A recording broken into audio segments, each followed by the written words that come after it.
It's A tendency ಜನಗಳಿಗೆ.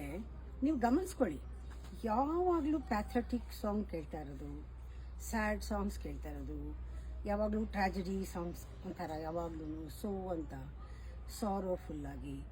ಆಮೇಲೆ ಅವ್ರಿಗೆ ಅದೇ ಥರ ಅಭ್ಯಾಸ ಬಂದ್ಬಿಟ್ಟು ದೇ ಸ್ಟಾರ್ಟ್ ಎಂಜಾಯಿಂಗ್ ದಟ್. ದುಃಖವಾಗಿರೋದನ್ನೇ ಎಂಜಾಯ್ ಮಾಡ್ತಾರೆ. ಆಮೇಲೆ ಅವರು ಸಿಸ್ಟಮ್ನಲ್ಲಿ ಎಷ್ಟು ಇಳಿದು ಬಿಡುತ್ತೆ ಅದು ಅಂದರೆ, ಯಾವಾಗ ನೋಡಿದ್ರೂ ಪ್ರಾಬ್ಲಮ್ ಹೇಳ್ತಿರ್ತಾರೆ. ಅವ್ರು ಯಾವಾಗಲೂ ನಾನು ಚೆನ್ನಾಗಿದ್ದೀನಿ, ಇವತ್ತು ಸಂತೋಷವಾಗಿದ್ದೀನಿ, ನಾನು ಖುಷಿಯಾಗಿದ್ದೀನಿ, ಆರೋಗ್ಯವಾಗಿದ್ದೀನಿ, ನಾನು ಎಂಜಾಯ್ ಮಾಡಿದೆ ವರ್ಡ್ಸೇ ಇಲ್ಲ. ಎಲ್ಲ ಪ್ರಪಂಚ ಎಲ್ಲ ಅವ್ರ ತಲೆ ಮೇಲೆ ಬಿದ್ದಂಗೆ, ಬೆಟ್ಟ ತಲೆ ಮೇಲೆ ಬಿದ್ದಂಗೆ. ಅಯ್ಯೋ ನಾನು ಸರಿಗಿಲ್ಲ, ನಂಗೆ ಸರಿಗಿಲ್ಲ, ನಂಗೆ ಅದು ಸರಿಗಿಲ್ಲ, ಇದು ಸರಿಗಿಲ್ಲ, ನಮ್ಮ ಯಾವಾಗಲೂ ಕಷ್ಟ, ಯಾವಾಗಲೂ ಕಾಯಿಲೆ, ಈ ಥರ ಯಾವಾಗಲೂ.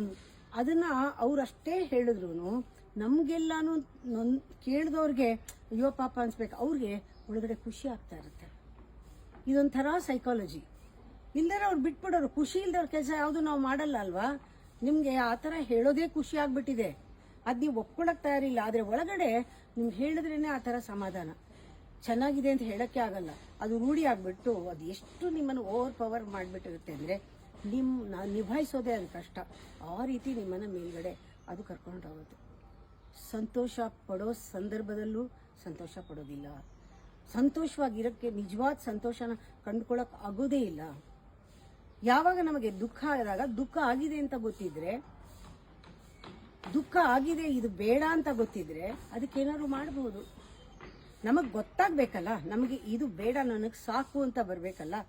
ಅವ್ರಿಗೆ ಅದರಿಂದ ನೋವು ಆಗ್ತಾ ಇಲ್ಲ. ನೋವು ಆದಾಗಲೇ ನಾವು ಬದಲಾಯಿಸ್ಕೊಳ್ಳೋದು. ಇಲ್ಲ ಇದು ಯಾಕೋ ಸರಿ ಇಲ್ಲ, ಇದಕ್ಕೆ ಕಾರಣ ಹುಡುಕ್ಬೇಕು, ನಾನು ಹೋಗಬೇಕು, ಇದರಿಂದ ಹೊರಗೆ ಬರಬೇಕು ಅಂತ. ಅವ್ರಿಗೆ ಅದು ನೋವು ಆಗ್ತಾ ಇಲ್ಲ. ಅಜ್ಞಾನ ಅನ್ನೋದು ನಮಗೆ ಪರಿಚಯ ಆದಾಗ ನಮಗೆ ನೋವು ಆಗಬೇಕು. Only the pain of ignorance will give you the push to transform yourself. If there is no pain of ignorance, you are accepted passively inside and you are happy inside. You are ignorant but you are happy. You are sad. You know that you are sad but you don't want that happiness. Beda ninge adralle happiness. You are being sad is your happiness. ಈ ಥರ this is very peculiar psychology.